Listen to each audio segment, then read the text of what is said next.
here's another in NBC's great parade of new shows.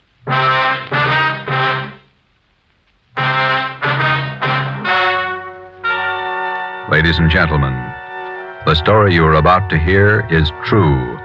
Only the names have been changed to protect the innocent. NBC brings you Dragnet.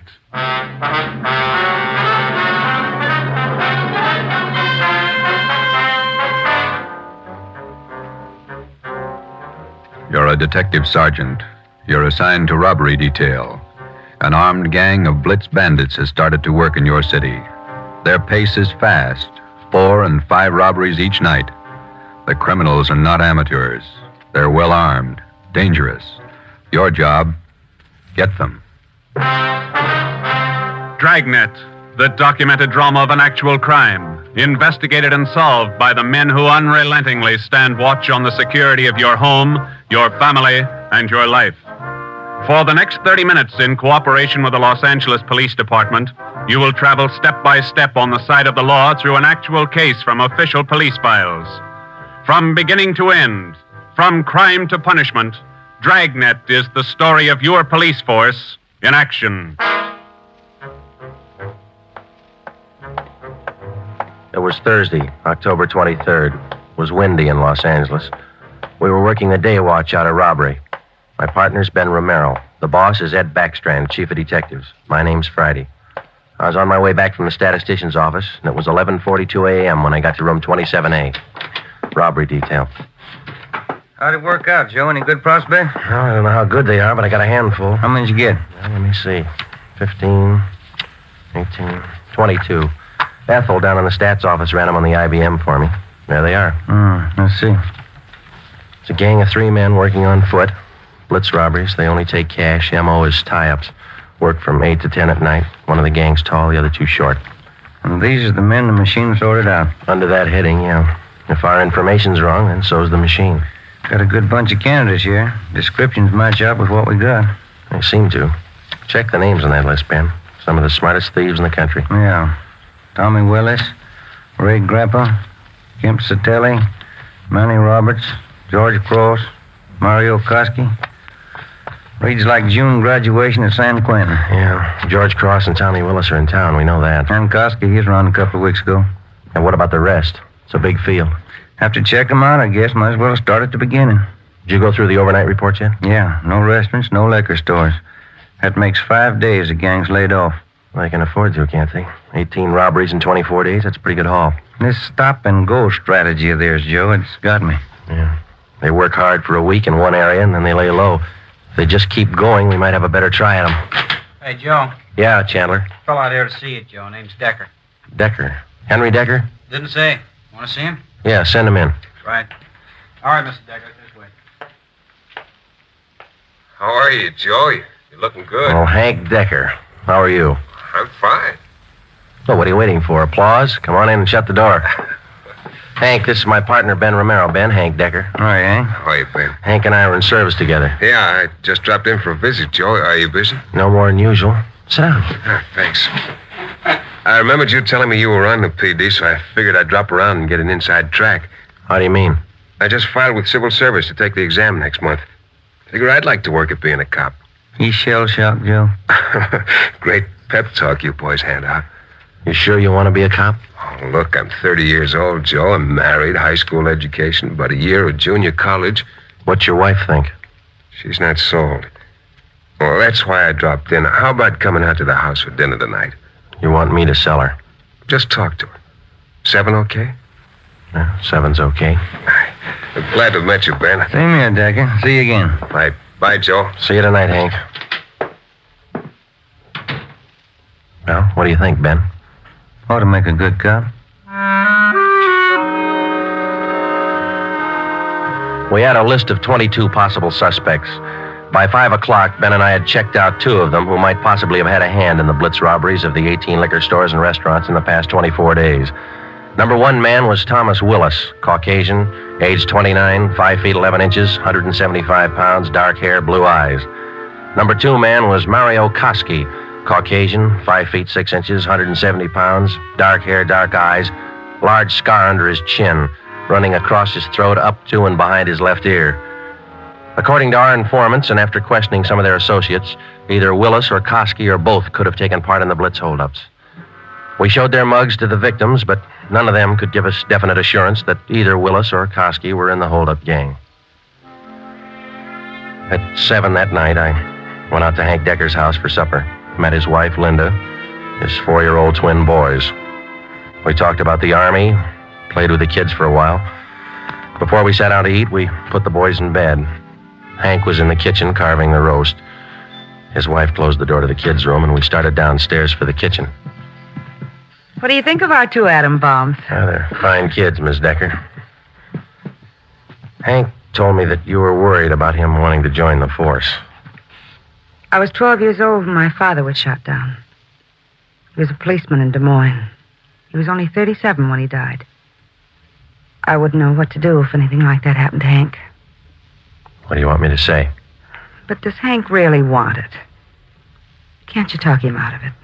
You're his wife. Can you? No, I think it's his choice, Miss Decker. He's going to have to make up his own mind. I'm sorry. If it's what Hank wants, I guess I worry too much. A lot of women marry cops. They have, and they will, and they all worry. Hank will be all right. Will you guarantee it, Joe?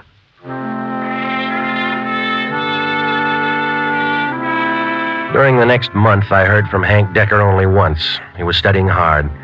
During the same month, Ben and I were working hard, trying to find some kind of a concrete lead to break the Blitz gang. There had been no subsequent holdups which seemed to tie in directly with the gang or its operations. From the list of possible suspects which Ben and I made up, 18 names had been eliminated for one reason or another. Either they were in jail at the time of the robberies, out of the Los Angeles area, or out of the state. But 4 names remained: George Cross, Tommy Willis, Mario Koski, Julian Brock. During the latter part of the month, George Cross was booked on a minor charge, and we questioned him at that time. He showed no knowledge of the holdups. Nearly 2 months after the robberies were committed, Ben and I were still without a solution as to the whereabouts of the gang. Never known a Blitz gang like this way before, Joe. Once they get wound up, they usually go until they're caught. Yeah. Did you get out those telegram checks to the east yet? Last night before I went home, sent out all 3. Willis, Koski, and Brock. I'd like to find just one of them. Chicago might have something. That's Koski's old hangout. Willis, too. What about Brock? He's from Kansas City, isn't he? Yeah. They got a wire, too. Might have an answer from one of them tomorrow. That's a slow job. We'll have to wait it out. Guess so. No follow-ups from the victims we talked to. I'll get it. Robbery Friday. Oh, hiya, Joe. Hank Decker. Congratulate me. What for? Just passed my written exam. Got the letter this morning. How about that? That's fine. When do you take your physical? Well, not till the end of the month. Next week, I take the oral and agility tests. Then the physical. If I get by them, I'm in. Well, you're going to have a full month at the police academy after the test. There's a lot of work, Hank. Oh, it can't be any worse than these tests. It's a tough 30 days out there on the Hill. Law, court procedure, evidence, combat firing, target practice. You'll have to wade through all of them. You ever going to have anything encouraging to say? Yeah, when you graduate. I won't count on it. How's your job going? Slow. How's your wife feel now? About taking the job? Uh-huh. A little better. She said to say hello. Okay. Keep us posted, huh? I'll do that, Joe. Right. Bye. Hank passed his written test. Sure anxious. Friday, Romero, got a minute? Yeah, Skipper. Come on, Joe. You got something, Ed? Yeah, those Blitz robberies you're handling. Not having much luck. We were. Gang's disappeared. Not a trace of them so far. They leave town? Oh, we're not sure, Ed. We don't even have a good description. We're guessing most of the way. What are your guesses? You've had a couple of months to make them. 12 of the holdup victims we talked to told us definitely that there were 3 men in the gang, 2 of them short, 1 of them tall. We've just been working from there. All 3 of them have dark complexions. Started with 22 possibilities and got it weeded down to 4. No, wait a minute, 3. Yeah. Tommy Willis, Mario Koski, Julian Brock. Willis and Koski are Eastern Hoods. Brock's from the Middle West. And where are they now? Haven't showed their faces around town. We're checking some of the cities in the east. That's about all we got, Skipper. Not much for 2 months' work. Thieves can't be that smart. Right now they are. We've sounded out every lead we had, Ed. We're doing our best. Either of you ever hear of a man by the name of Al Mishakov? No, I don't think so. Chicago gunman in the old days, wasn't he, Ed? That's right. I thought he was doing time in Joliet. Paroled last year. Got a tip he was spotted on East Broadway night before last. You figured it might tie in with our job? I don't know. Find out. If I remember right, Mishakov's brother used to be pretty friendly with Mario Koski. I helped send both of them up 13 years ago. Same rap, robbery. Was that all you heard, Ed? Somebody spotted Mishikov? That's all. If you can track him down, you might get some kind of a lead. That's more than you got now. That night and for the next 2 nights following, Ben and I had dinner downtown instead of going home, and then we spent the rest of the night covering the lower end of the city in search of Al Mishikov. We got more than a dozen leads on where to find him from some of our informants, but none of the leads paid off. We kept missing him. No one knew where he was staying. No one knew, or no one would tell us. Worst thing about this job, Joe, leg work? We must be averaging 10 miles a night. My feet say 20. Almost midnight. Here's McCarthy's place. Let's try it. Right? Let's go down at the end of the bar, Ben. Yeah. Hiya, Ben. Good to see you come in. What's new? Oh, not much, Bert. Meet my partner, Joe Friday. How are you, Friday? What do you fellas have? Looking for a guy, Bert. His name's Al Mishikov, Chicago. You heard anything? He was in here earlier tonight. Couple of guys with him. Are you sure? What do you look like? 6 feet, about 45, I guess. Big build. Sounds like him, all right, Joe. Is he staying in the neighborhood, Bert? Down here, I don't think so. Most of those big-timers stay uptown someplace. You looking for Mishikov? I'd like to talk to him. How long ago was he in? Oh, about 8 o'clock. Couple of guys with him. They were talking about driving out to the airport. Something about Las Vegas. There's an 840 plane for Vegas, isn't there, Ben? I think so. 840, 850. I can't recall which. Bert, do you remember the exact time they left? Exactly. No. Say, there's one of the fellas that was with Mishikov down there in the middle of the bar. Which one, Bert? There. One with a sandy hair, big chin. See him? Yeah. Want to talk, Joe? Come on. And Judge, you know what he said? He said when he was in Vegas last week. that Pardon he was me. Killing. Yeah, that's why. Pardon me. I'd like to talk to you a minute. Yeah, who are you? Police, Sergeant Friday. Oh, have a drink, Sergeant. No, thanks. I said I wanted to talk to you. Square John, huh? Wait a minute, George. Square John wants to talk to me. Come on outside. We can talk better out there. I ain't done nothing. What's the pitch? I got a right to know. Let's go. Outside. Maybe I don't want to go outside. I think you better. Come on. All right. Quit shoving, you dumb cop, shoving people around. What are you trying to do anyhow? We're sausage. All right, down this way. Car's parked up the next alley, Joe. Hey, look, what's this all about, huh? I got a right to know. You were seen with Al Mishikov tonight. Where is he? Who? Al Mishikov. You want us to spell it? I don't think you can spell your own name. Nobody's asking you to play smart. Where's Mishikov? Out of town. What do you care? Here's the car. All right, inside, Joe. Now, look, you got me wrong. I ain't done nothing. Where's Mishikov? You and some other guy drove to the airport with him tonight. Let's have it. I'm clear, I tell you. I just drove out with him, that's all. Where'd Mishikov go? Vegas. Took the plane for Vegas. When? About 8:30, 8:45. What's up, anyway? Who's the guy traveling with Mishikov? Nobody. Who's the guy traveling with Mishikov? Koski. I just met him tonight. Mario Koski, is that the guy? Yeah, I'm leveling. I ain't done nothing. Ben, get to a phone, call the office, contact Las Vegas police. Ask them to pick up Koski and Mishikov. When we got back to the office, we questioned the man we had picked up for almost 2 hours. His name was John Delmar, an ex-convict. He'd been paroled from Folsom Prison 2 months before after serving 3.5 years for burglary. He said Mishikov was looking for a man to work with him and Koski. He didn't specify the work. Delmar said he refused the offer, but they parted on friendly terms. He said Koski and Mishikov told him that they were going to Las Vegas for a few days, then return to Los Angeles. But when Ben and I checked back with the Las Vegas police the next morning, they reported that nobody answering the description of either Koski or Mishikov was seen arriving or leaving the airport. We checked with the airlines and sent inquiries to law enforcement agencies throughout the entire area. No sign. 3 weeks went by. Still no sign. Nothing in the overnights, Joe. No, not a thing. Oh, yeah, same here. Reno, Sacramento, San Francisco. Nobody's seen him. Ain't got to come out sometime. We can wait. Yeah, we can wait. Gets on your nerves. Let's check with Backstrand. Maybe he's got a job for us in the meantime. You're getting as eager as your friend Hank Decker, Joe. Incidentally, how'd things turn out for him? He passed all his exams, putting in his month's training at the academy now. He should do all right. Oh, yeah. Hi, Mike. Skipper busy? Not in his office.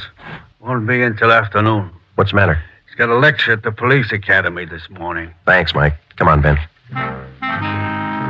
Ben and I drove out to the police academy near Elysian Park. We went out to check with Ed Backstrand on the Blitz robberies, not to listen to his lecture. When we walked into the classroom, he was just finishing up, so we sat in the back of the room and listened. It was a pretty good speech. Because of the alertness of the arresting officer, his talent for memorizing detail, and his knowledge of how a criminal acts under a given set of circumstances, the arrest was made. Well, that's about it, gentlemen. Thank you for your attention. Now, when I ran this speech over at home, my wife said it wasn't a very good talk, but at least it came out on time. Now it seems I'm 2 minutes short, so I guess I failed on both counts. But if I may, I'd like to use the few minutes that are left to tell you what I think of being a cop after 24 years. For one reason or other, you men have chosen the career of a police officer. Well, let me tell you right now, without any qualifications, it's a thankless job. Maybe you can't see it now. Maybe you think I'm exaggerating. But when you graduate next week and get that uniform on, your whole lives are going to change. You're going to lose friends, a lot of them. They'll want parking tickets fixed, some other favors. You'll have to turn them down, so you'll be a heel, a fathead. When you're on the beach, you're going to meet the cream of society and the scum, the lowest. Sometimes you won't be able to tell the difference. Some of you will have to work with thugs, stupid gangsters, dope addicts, cheap women. All the human garbage you can find in a big city. You'll come home at night and take a shower to wash off the dirt, but you still won't feel clean. That's the job. When you buy a box of candy and bring it home for your anniversary, the neighbors will say you chiseled it. When you save up a few dollars and buy a new car or some furniture for the house, it's graft. People are going to want favors. They'll offer you things, a free beer or a new dress for your wife. If you take it, you're a chiseler. If you don't, you're a tough cop. Well, here's a piece of advice. Take nothing from anyone, no matter how good a friend he is. Pay for everything you get and don't ask favors. Treat everybody alike, no matter what they look like or what they believe in. You don't play favorites. There are going to be times when a few men in the department get out of line. The newspapers will play it up because it makes good reading, and the average John public will love it. Because that's the only way he can pay you back for that traffic ticket you gave him.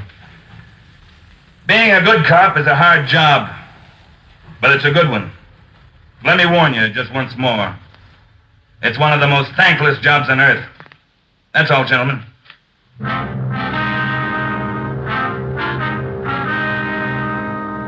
The following week, Hank Decker graduated from the police academy and hit the transfer list for a regular assignment. He drew a job of teaching combat firing and boxing at the academy. He didn't like it, so he put in a request for a transfer and waited. For the next 6 weeks, Ben and I waited, too, for some sign of the Blitz Bandits. There wasn't any. The only possible suspects, Mario Koski and Al Mishikoff, had disappeared completely. We kept a close check on every possible avenue of information. Still, no sign. Ben and I were transferred to the night watch on robbery for a few weeks, and that gave Hank Decker a chance to drop in and visit with us a couple of hours when he went off duty at the academy. He was still as eager as ever. Hi, Ben. Joe, anything new? Hi, Hank. Nothing here. What about the academy? Oh, big news. What's up? Getting a transfer starting next Monday. Gonna start on the beat. Thought you were all tied up with that boys' club you started out there. Oh, I was, but Hanson's gonna take over when I leave. The kids sure love it. Free swimming in the pool, boxing lessons. We teach them everything. Where's your beat gonna be, huh? Central, right in the downtown district. Might learn something, huh? You'll learn a lot. You'll want to forget most of it. Look, it's 7:15. Don't you ever go home for dinner, Hank? Oh, getting the wife used to it. This new shift's gonna be night work, you know. Wait till you're on it for a year, and then you tell us how you like it. A year? I want to be in the detective bureau after a year. Well, you're not even going to last a year if you don't get home to dinner. Your wife's called twice this week already. She calls me. Okay, when did she call tonight? She hasn't yet. Oh, I guess I better head her off. Let me know if anything breaks, huh, Joe? I'd like to tag along. Okay, Hank. Well, on your way. Okay, good night. So long. Good night. How eager can you get? Were we like that when we started? Not me. I never had that much energy at one time my whole life. Hot shot, Joe. I'll get it. At 767 East Broadway, a liquor store, 211 and slugging. At 767 East Broadway, a liquor store, 211 and... 767 East Broadway, 211 liquor store. Let's go.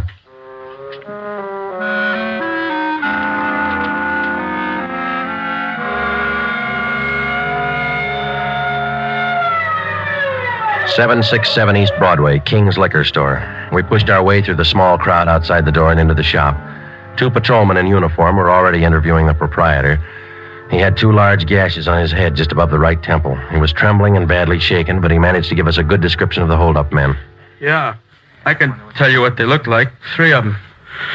One short, one tall, husky, another short, fat. You remember what they were wearing? Coats. All 3, dark coats. One of the short men, he had a big scar here on the throat, like this. After the 3 men robbed the store, they slugged me and tied me up. Turner, this man's hurt. You call an ambulance? On the way, Sergeant. That's fine. We have just one more question, Mr. King. Here's a handful of pictures. We'd like you to tell us if any one of these men were in the gang that held you up tonight. Let me look. There you are. Take your time. No, not him. No. Oh, this one. Here. He took the money from the register. Would you look through the rest, please? Are there any more? Let me see again. No. Oh, here. Another one. The fat one with the scar. This is him. I think he's the one that slugged me. Thanks, Mr. King. Here's our card. We'll be contacting you later. Turner, will you and your partner take the crime report? We got some checking to do. Right, Sergeant. Thanks. Come on, Ben. Yeah. Koski and Mishikoff. You picked out both of them, Joe. Yeah, certainly did, didn't he?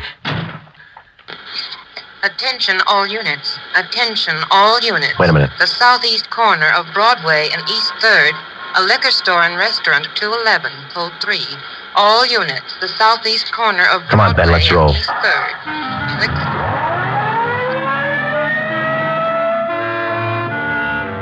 When we got to the liquor store and restaurant at Broadway and East 3rd, Ben and I knew for certain that Koski and Mishikoff were back in the city and working hard. Their M.O. matched down to almost the smallest detail. We put a call through to communications, and the entire Central Division was alerted. Then we called Chief Backstrand and told him the news. He assigned a special detail from the Metropolitan Unit to patrol the area until further notice. But at 9:23 p.m., before they pulled out of the police garage, the Blitz Bandits added 2 more liquor stores and 1 more restaurant to their list of victims. Early the next morning, Ben and I met with Chief Backstrand in his office. You got a make on that 3rd man yet? We ran his description through R&I early this morning, Ed. Closest candidate's a guy by the name of Julian Brock. Done time here in New York. Any tie-up with Koski or Mishikoff? Mama Sheet says he knows Koski pretty well. And that's good enough. Now, how do you think you're going to get these thieves? We've got the alert out, Chief. Special detail from Metropolitan Division's been briefed. Communications all set. All right, here's a tip for you. Tell the men if there's a hold-up call that only the car in the area of the hold-up will handle it. These thieves are no amateurs. They may try some decoy trick. Tell the men to stay in the area they're assigned to until they receive a call. Check? We'll take care of it, Ed. You're going to be on hand tonight? And when do you figure on starting? We'll have the full detail out by 6:30. Play it safe and start at 4. Why chance missing him?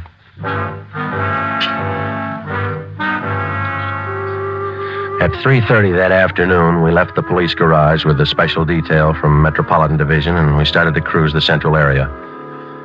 We weren't looking for any action the first few hours, and we didn't get any. The 5 o'clock traffic in the downtown area was heavy as usual.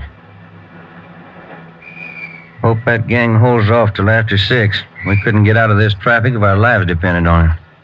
Well, we'd probably do better on foot if it wasn't for radio contact. Control 4 to 80K. Control 4 to 80K, your location. Get it, will you, Joe? Yeah, wait till I get the mic. 80K to Control 4. 80K to Control 4. Our location on Spring Street between 2nd and 3rd. 80K, stand by. 80K, call your office code 2. Call your office code 2, KMA 367. 80K to Control 4, Roger. KMA 367. Yeah. Now what do I do for a parking space? You know, you're lucky. That guy up ahead there, he's pulling out. Good. That hasn't happened to me in 6 months. Okay, hold on, Ben. I'll be back in a minute. Yeah.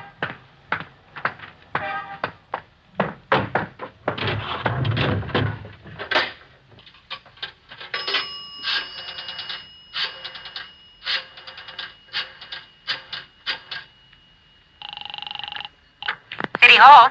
2511. 2511. Robbery, Chandler. This is Friday, Bill. You want us? Yeah, just a minute, Joe. Chief wants to talk to you. Hello, Friday. Yeah, Ed. Cruiser car just brought in a guy answering the description of Mario Koski. Yeah? Get over here right away and question the guy. If it is Koski, we can all go home early. Ben and I went back to the office and questioned the man who gave his name as Conrad Larkin. He was Koski's approximate height and weight, same color hair, same color eyes. The resemblance to Koski's picture was evident. We questioned him thoroughly about the Blitz robberies, and then we checked out his fingerprints. The coincidence was hard to overlook, but we were satisfied. The man was not Mario Koski. There was a phone message on my desk to call Hank's wife. I called her, and then we checked with Chief Backstrand again and started for the police garage. It was 10 minutes past 6. Hey, Ben, Joe, wait a minute, will you? Oh, hi, Hank. What's all the excitement? I heard about those jobs last night, the Blitz gang. How about tagging along tonight? What's the stir? You suit yourself, Hank. When are you due home for dinner? I told the wife I'd eat out tonight. You sure you're not due home for dinner? No, not tonight, Joe. Did you have any luck yet? Not so far, Hank. Maybe later on tonight. Come on, here's the garage. How close did you come to the gang last night? Not close enough. 2 steps ahead of us all the way. They sure must work fast. 5 jobs in a row. All right, Hank, let's don't rub it in, huh? Hey, Ben, watch it, will you? Yeah. Woman driver. How about it, Joe? You think I can make the outfit? You can talk to Ed Backstrand. He might get you a transfer after a while. Yeah, I might try it. Joe, look across the street. There's a guy coming out of the bar. Where? In front of the bar. He's standing there. Guy in the dark coat, you see? Yeah. 2 other guys behind him. Who is it? I can't be sure. Ben, you better pull up. Koski. Looks just like his picture. All right. Come on. All right, hold it, mister. We want to talk to you. Run for it, Al. Cover! Watch it, Joe! Hank, get down! Get down! 2 of them down, Ben. Other one up alley. Let's go. Did they get Hank? Yeah. All right, hold it right here. All right, Koski, throw out your gun and come out with your hands up. All right, let's return the fire. Come on.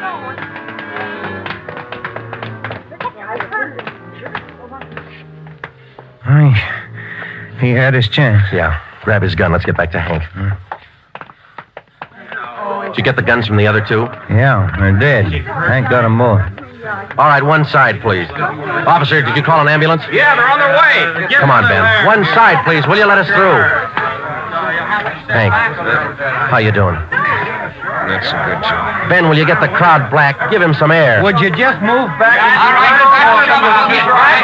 Joe, All right, easy, Hank. They'll be here in a minute. Hank? Hank? How's it doing, Joe? Gone? Yeah, come on.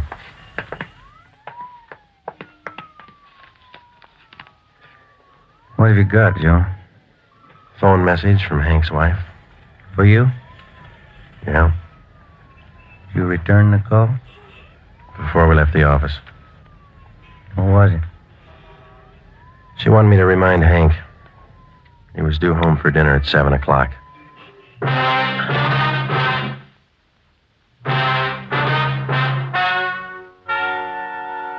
The story you have just heard is true.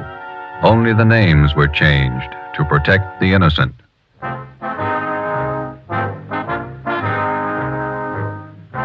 You have just heard the 12th in a new series of authentic cases from official files. Technical advice for Dragnet is furnished by the Los Angeles Police Department. Tonight's program is dedicated to Patrolman James Frank Goggin of the Cleveland Police Department, who, on the morning of January 13th, 1939, gave his life so that yours might be more secure. Dragnet came to you from Los Angeles. If you enjoyed tonight's production of Dragnet, you'll want to listen to Richard Diamond, private detective, as played by the screen's romantic tough guy Dick Powell, heard Saturday on most of these NBC stations. This is NBC, the national broadcasting company.